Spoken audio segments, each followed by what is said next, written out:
I still remember the sunlight that morning, streaming through the kitchen window, painting gold streaks across the tile floor. I had been humming softly to myself, arranging the dishes I'd washed, thinking about the small freelance project I had lined up that week. Life felt ordinary, maybe even hopeful in its quiet way. And then my world shifted. "Pack your things," my father said, voice colder than I had ever heard. My mother sat beside him, her hands folded, expression unreadable. "You're too irresponsible," he added. "You can't stay here anymore." I froze. The words were sharp, but my mind refused to believe them. What do you mean? I'm your daughter," I whispered. "You're 22, my mother said. "It's time you learned responsibility. You need to leave." Just like that, my home, my safe place, my childhood sanctuary was gone to me. I felt a tremor of disbelief, a twist of fear curling in my stomach. My parents, the people who had promised to always protect me, were sending me out with nothing. No plan, no support, just the thin walls of our house that had been my shelter for 22 years. I remember standing in my room, hands shaking as I shoved my few belongings into a battered duffel bag. Every picture on my wall, every book on my shelf, every memory I had ever loved suddenly felt like it belonged to someone else. I didn't understand at the time, but the grief was only the beginning. The first night I slept somewhere else, a friend's couch, I could barely breathe. The apartment smelled of their detergent, the softness of their blanket foreign against my skin. I stared at the ceiling, trying not to imagine my parents' laughter echoing through the house I had lost. I had nothing, no job, no savings, barely enough confidence to believe I could survive this. But as fear threatened to swallow me, a quiet, stubborn thought began to grow. I will not be broken. I will not disappear. In the following weeks, I bounced between temporary jobs, bartending, tutoring, freelance writing. Every penny was hard-earned. Every meal, small and simple, was a reminder that I was learning to rely on myself. I became adept at navigating the world on my own terms, discovering resilience in moments when my body ached and my heart felt heavy. I spent long evenings in small cafes, notebooks open, dreaming aloud to myself, sketching ideas for businesses I wasn't sure could ever succeed. Each word I wrote, each plan I drafted was a tiny act of rebellion. Against my parents, against the life that had tried to tell me I was powerless. I learned to find beauty in the smallest things. A sunrise over the city skyline, the scent of fresh bread from a bakery, the quiet laughter of strangers on the street. Life had stripped me bare, but it had also opened my eyes to wonder. It was during these long, lonely nights that I discovered something important. I was capable of more than I had ever allowed myself to believe. I started a small online jewelry shop, working with my own hands, creating pieces that reflected both pain and hope. At first, it was slow, so slow that I often wondered if I'd made a mistake, but I persisted. Each sale, each kind message from a customer was a small light in the darkness. Slowly, very slowly, my tiny venture began to grow. I poured every ounce of energy I had into learning, reading about business, investments, and real estate. My apartment was cluttered with textbooks and notebooks, sketches and spreadsheets, yet I felt alive. For the first time in years, I was building something that was mine, something unshakable. The memories of being cast out didn't leave me, they fueled me. Every injustice, every cruel word, every moment I had felt powerless became a brushstroke in the picture of who I wanted to be. Strong, self-reliant, unstoppable. Years passed. I transformed from the girl on a friend's couch into a woman who owned her mornings, her work, and her dreams. My jewelry business blossomed into a boutique with staff, an office, and enough success to consider bigger investments. And then, one late evening, I was browsing property listings when something froze me in place. My parents' house, the one I had left with a duffel bag. the one I had longed to reclaim in quiet, sleepless nights. The memories hit me in waves, the laughter, the arguments, the rejection. And yet, beneath the old hurt, there was a glimmer of possibility. I realized I could buy it. I could return, not as the scared daughter, but as the woman who had outgrown the walls that had once trapped her. The thought was intoxicating, not revenge exactly, but reclamation, justice in its most serene, beautiful form, quietly becoming everything they never thought I could be. The day I first stepped into that house again, keys in hand, felt almost surreal. The front door was exactly as I remembered. The slightly chipped paint, the brass handle my father always polished until it gleamed. I hesitated on the porch, taking a deep breath, letting the memories wash over me. The smell of old wood, faint perfume from my mother's room, and the sun slanting through the front windows. It was as if the house had been waiting, holding its breath, waiting for me to return. When I turned the key, the door opened with a familiar creak. I walked slowly through the hallway, my fingers brushing against the walls I had once traced as a child. Every step carried years of grief, struggle, and triumph. But now, I walked as someone completely transformed. I wasn't the girl who had been thrown out with nothing. I was a woman who had fought, who had learned, and who had grown. The living room, where my parents had once lectured me about my failings, was quiet.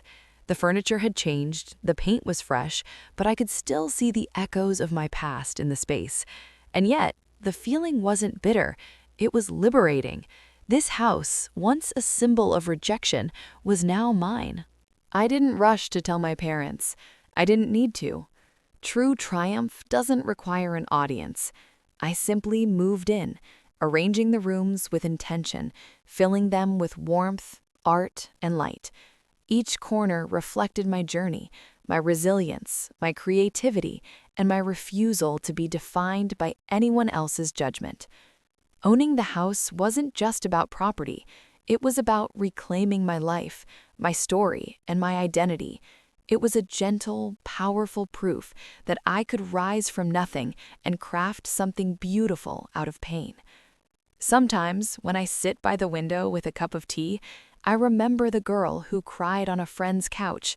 I feel a pang of sadness for her, but also a surge of pride. She would be amazed to see how far I've come. As I settled into my new life in that house, I learned to see the beauty in everything. The sunlight filtering through the windows felt like a reward. The walls whispered encouragement instead of judgment, and I finally understood that strength isn't just surviving, it's thriving with kindness, curiosity, and courage, even after you've been hurt. Owning the house didn't erase the past. It didn't erase the pain of rejection or the years of struggle, but it gave me a lens to view that pain differently, as the soil from which my growth had sprung. Every trial, every sleepless night, every moment I had doubted myself had led me here, to a place of ownership, hope, and quiet, unshakable triumph. I often walk through the garden in the evenings, the sky painted in shades of pink and gold. I feel the wind on my face, the gentle warmth of sunlight, and I smile. The journey had been hard, but the view from here is breathtaking. I am not just the girl who was kicked out with nothing. I am the woman who came back, stronger than ever, and claimed her place in the world, not just in that house, but in her own life. Living in that house, I began to understand something I hadn't grasped in my early 20s. Strength isn't always loud. It doesn't always roar. Sometimes it whispers, carries patience, and grows quietly in the spaces no one else sees. I spent mornings painting in the sunlit corners of the living room, afternoons writing in my journal, and evenings walking through the rooms that had once felt so suffocating. Each day reminded me of how far I had come. I had transformed rejection into resilience, fear into curiosity, and solitude into wisdom. I thought often about the girl I had been, the one clutching a duffel bag and staring at the front door that had just closed behind her. She had cried, yes. She had felt small, invisible, and lost. But she had also dreamed. Even in despair, she had carried a spark of hope, and that spark had guided me home. Even though I had reclaimed the house, healing wasn't immediate. Memories lingered, shadows of hurt that sometimes crept in unexpectedly. The walls still held echoes of arguments, of belittling words, of moments when I felt utterly unseen. But I treated the house, and myself, with care. I filled it with light, music, laughter, and love. I invited friends over, shared meals, and created new memories that slowly replaced the old ones. Each small act of joy was a brushstroke painting over the ache of the past. I realized that owning a house wasn't the same as owning my life. That was something I had done long before I held the keys. This house was simply a symbol, a reminder that the girl who was thrown out with nothing could rise, thrive, and create beauty from hardship. Months after moving in, my parents reached out again. This time there was no accusation, no defensiveness, just quiet curiosity. "I don't understand," my mother said. "You really did it." "Yes," I replied gently. "I did, and it feels wonderful, but not because of you. It's because of me. Every choice I made, every risk I took, every sleepless night led me here. I didn't rub it in. I didn't need to. Justice, I realized, is sweetest when it is quiet, when it is earned, when it grows from your courage rather than their guilt. I had been underestimated, dismissed, and cast aside, but I had never doubted myself completely, and that was the ultimate victory. Now, years later, I look back with clarity and gratitude. The duffel bag, the couch, the fear, they were not signs of weakness. They were the beginning of everything I became. The house is warm, filled with light and laughter. The garden blooms with flowers I planted myself, and the air smells of possibility. I am stronger, kinder, and more curious than I ever imagined. I am free, not just from the walls that once confined me, but from the voices that tried to define me. And as I sit by the window each evening, watching the sun dip below the horizon, I understand this fully. Being cast out was not the end of my story. It was the first chapter of a journey that taught me courage, hope, and the quiet power of believing in myself. I am not the girl who was kicked out with nothing. I am the woman who returned, owning not just a house, but her destiny. With each passing day in my reclaimed home, I felt layers of fear and doubt peeling away. I wandered through the hallways, sometimes just letting my fingertips trace the walls, feeling the history of the house beneath my hands. It was strange and beautiful to realize that a space that had once imprisoned me with shame and rejection now resonated with my own choices, my own power. I started to see the magic in ordinary moments again. The way sunlight filtered through the lace curtains in the morning, the gentle hum of life outside my window, the laughter of children playing in the street, the distant bark of a dog. Even the creak of the old staircase, which had once signaled endings, now felt like a rhythm, a heartbeat of continuity. I took up gardening, planting tulips and marigolds that reminded me of hope and courage. I painted the rooms in warm, comforting shades, each brushstroke a declaration. This space belongs to me now, and I will fill it with life. It wasn't long before I invited friends and loved ones into the house. I hosted dinners where laughter replaced silence, storytelling replaced tension, and warmth replaced the chill of abandonment. These gatherings weren't just social, they were ceremonies of transformation, proof that spaces can be rewritten, that past pain does not define present beauty. Evenings were my favorite. I would sit by the large bay window in the living room with a cup of tea, watching the sky shift through shades of pink, orange, and violet. I realized that for years I had longed for approval, for validation from the very people who had tried to break me. Now I felt a deep satisfaction that no one else could give me, the knowledge that I had built this life with my own hands, my own heart, my own courage. Sometimes I write letters to the girl I was at 22. I tell her, "You were never weak. You were learning. You were gathering strength like seeds waiting for spring. Every tear, every sleepless night, every moment you felt powerless, those were the roots of the life you were destined to grow." I remind her that being pushed out, being underestimated, being dismissed, these were not punishments. They were invitations to rise, to discover what you are capable of, and to create beauty from struggle. And when I close those letters, I feel a sense of awe at how far she has come. The girl who once had nothing now has a home filled with love, life, and proof that hope can thrive even in the darkest moments.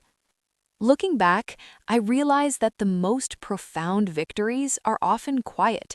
There's no need for anger, no need for vindictive displays. True power comes from patience, perseverance, and unwavering belief in oneself. I did not buy the house to punish anyone. I bought it to honor my journey. Each room tells a story of struggle transformed into wisdom, fear transformed into courage, and pain transformed into a deep, abiding sense of wonder. I now understand that life's greatest gifts often come disguised as hardships. Being cast out gave me the space to explore, to create, and to become someone my younger self could only dream of being. And that, above all else, is a triumph that no one can take away. Living in that house also taught me the value of solitude, not loneliness, but a quiet space to reflect, to grow, to simply be. For years, I had associated silence with abandonment, with rejection, but now silence became a companion, a teacher. I wandered through the rooms alone, letting my thoughts drift, letting the light change from morning to dusk, feeling the pulse of the house align with the rhythm of my own heart. I would sit on the back porch in the evenings, the sky painted with streaks of pink and purple, and breathe deeply. The world felt vast and alive, full of possibility. In those moments, I realized that freedom isn't just about reclaiming property or status.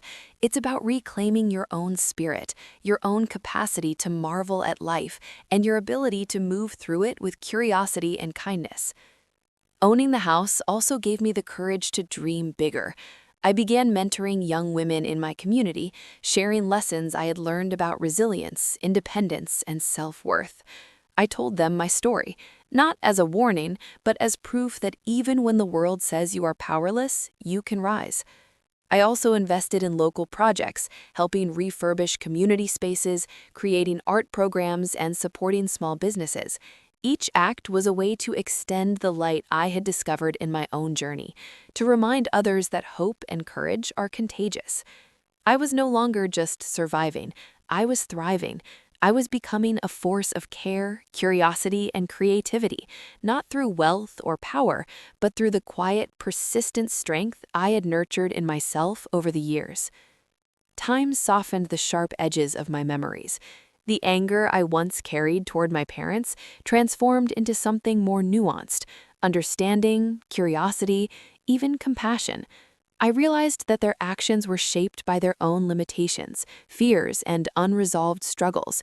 That didn't excuse their choices, but it helped me release the weight of resentment that had once made me feel smaller. I no longer defined myself through their judgment. I defined myself through every choice I had made to rise, to learn, and to flourish. The house became a sanctuary not of revenge, but of reclamation, a testament to the life I had built from courage, hope, and unwavering belief in myself.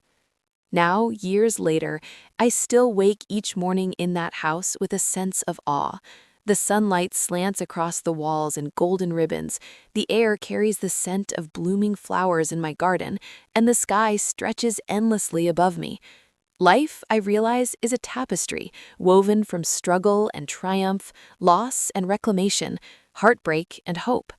I smile at the girl I once was, knowing she would be amazed to see what her courage had created. I live fully, not because life is perfect, but because I have learned to see beauty, possibility, and wonder even in the moments that once felt impossible. And I know this truth now with every fiber of my being. Being kicked out with nothing was not the end.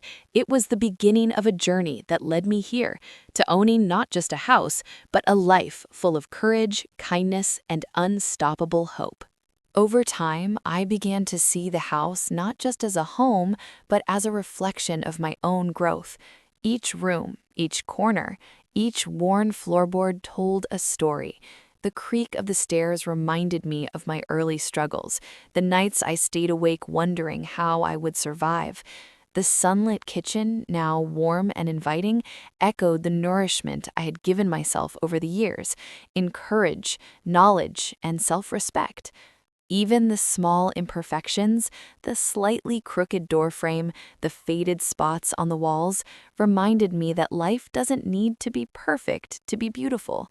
They were proof that endurance, patience, and care can turn a once painful space into a sanctuary. For years, I had felt defined by my parents' words, their judgments, their control. But in this house, I discovered my own voice. I painted the walls with colors that made me happy, rearranged rooms to reflect my personality, and filled the shelves with books that inspired me. I invited friends over, hosted dinner parties, and let laughter fill spaces that had once felt cold and judgmental. Each act was a celebration of who I had become, a woman who could create joy and comfort even in places once filled with pain. I realized that reclaiming my home was only part of reclaiming my life. The true victory was reclaiming my identity, my sense of worth, and my ability to navigate the world with hope, curiosity, and kindness. As the years passed, I noticed something remarkable. My story, my journey, began to ripple out into the lives of others. Friends, colleagues, and even strangers were inspired by what I had built, not just the house, but the life of courage and resilience behind it. I began mentoring young women who had faced rejection, sharing not just practical advice, but hope. I showed them that even when the world pushes you out, even when you feel you have nothing, it is possible to rise, to create, and to thrive. The house became a hub of inspiration, a symbol of perseverance, a testament that kindness, courage, and curiosity can transform even the darkest beginnings into luminous, unstoppable lives. Sometimes I stand on the porch at sunset and let the memories wash over me. I remember the duffel bag, the fear, the tears. I remember being small, powerless, and uncertain. But I also remember the spark that never went out, the determination to survive, to dream, to rise. Now, gratitude fills me more than resentment. That difficult chapter taught me everything I needed to know about strength, patience, and hope. It taught me that beauty often grows from hardship, that courage is forged in struggle, and that wonder is always waiting to be discovered if you dare to keep moving forward. This house, once a symbol of rejection, is now a canvas for possibility, a testament to resilience, and a home built on courage and love. I look around at the life I've created, the books, the plants, the sunlight spilling across the floors, and I smile. I am no longer defined by the day I was cast out. I am defined by every choice I made to rise above it, to build, to create, to thrive. Being kicked out with nothing was not the end of my story. It was the first chapter in a tale of hope, courage, and transformation. I returned not with anger, but with quiet power. I returned not seeking revenge, but seeking life fully lived. And in the glow of the evening sun through my windows, I feel it fully. The girl who was once powerless is now unstoppable. She owns not just a house, but her destiny. She owns her life. She owns her story. Mornings in the house became sacred. I would wake to the soft glow of dawn spilling across the walls, birdsong drifting through the open windows. I brewed a cup of tea, wrapped myself in a soft blanket, and simply sat, watching the world wake up. It was in these quiet moments that I realized how much I had grown. The fear, the rejection, the loneliness, they were all part of the path that had led me here. Each challenge had shaped me, each heartbreak had strengthened me, and each small triumph had added to a life filled with meaning. I began to notice the small wonders, sunlight reflecting on a glass vase, the gentle sway of flowers in the breeze, the laughter of children playing in the street. Life was no longer just survival, it was a canvas of endless possibilities. For years, I had been living under the story my parents wrote for me, that I was weak, incapable, or unworthy. In this house, I began writing my own narrative. I filled journals with dreams, plans, and reflections. I painted canvases inspired by my journey. I created rituals of gratitude and joy that reminded me daily that I was the author of my life. The house became a sanctuary for my imagination and courage. Each room told a story not of rejection, but of resilience. Each window framed a world that reflected my curiosity, wonder, and hope. I began to understand that true freedom is not simply owning a space. It is owning your choices, your growth, and your ability to see beauty even after pain. With time, I wanted my journey to touch others. I started hosting small gatherings of women who, like me, had faced hardship. We shared stories, encouraged one another, and celebrated victories, both big and small. The house became more than a home. It became a lighthouse of possibility, a space where courage, kindness, and curiosity could flourish, where someone who felt powerless could see that rising, thriving, and living fully is always possible. I realized that the most profound part of my journey wasn't the house itself, it was the transformation within me and the ripple effect it could have on the world. Now, when I stand in the garden or walk through the rooms, I am filled with quiet wonder. The sun filters through the curtains in golden streaks, the air smells of flowers and fresh paint, and the wind carries the gentle hum of life outside. I am no longer the girl who was cast out with nothing. I am a woman who has reclaimed her space, her voice, and her life. Every challenge I faced has become a stepping stone. Every fear has transformed into courage. Every moment of doubt has become a spark of curiosity and wonder. And I know this, my story is still unfolding. Life will continue to bring surprises, challenges, and joys, but I will face them with the same kindness, courage, and hope that brought me back to this house, and that built the life I now treasure. Owning the house was not about revenge, it was about reclaiming the narrative of my life. Every corner, every window, every small detail reminds me that I survived, I grew, and I thrived. I have learned that true triumph is quiet, patient, and persistent. It comes from believing in yourself, even when the world doubts you. It comes from transforming pain into purpose, rejection into resilience, and struggle into wonder. I look at the sunset from my porch, a gentle smile on my face, and feel an overwhelming sense of gratitude. I am living proof that being underestimated, dismissed, or cast aside does not define your destiny. Courage, curiosity, and kindness define it. And in this house, in this life, I have it all. I still remember the sunlight that morning, streaming through the kitchen window, painting gold streaks across the tile floor. I had been humming softly to myself, arranging the dishes I'd washed, thinking about the small freelance project I had lined up that week. Life felt ordinary, maybe even hopeful in its quiet way. And then my world shifted. "Pack your things," my father said, voice colder than I had ever heard. My mother sat beside him, her hands folded, expression unreadable. "You're too irresponsible," he added. "You can't stay here anymore." I froze. The words were sharp, but my mind refused to believe them. What, what do you mean? I'm your daughter," I whispered. "You're 22, my mother said. "It's time you learned responsibility. You need to leave." Just like that, my home, my safe place, my childhood sanctuary was gone to me.